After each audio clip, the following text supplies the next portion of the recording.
उठ पे लाली गाल में पाउडर फुल लगौलू किसमें।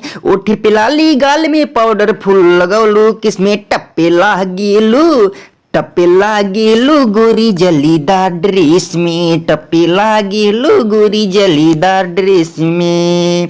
लाल लाल ओठ बाटी चिकन बागलिया लइका देख के बोलो से दिखा हऊ मलिया। लाल लाल ओठ बाटी चिकन बागलिया लइका देख के बोलो से दिखा हऊ मलिया। गोड़ में पायल छन छन बाजे रहेलू क्यों ना दिस में। गोड़ में पायल छन छन बाजे रहेलू क्यों ना दिस में। टप्पे लागेलू गोरी जलीदार ड्रेस में। टप्पे लागेलू गोरी जलीदार ड्रेस में।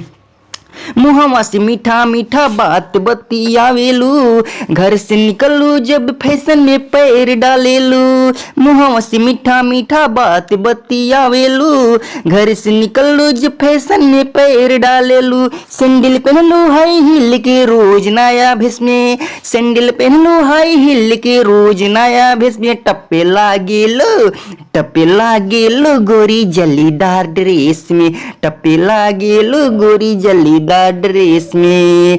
ओठ पे लाली गाल में पाउडर फुल लगौलू किसमें। ओठ पे लाली गाल में पाउडर फुल लगौलू किसमें। टप्पे लागेलू गोरी जलीदार ड्रेस में। टप्पे लागेलू गोरी जलीदार ड्रेस में।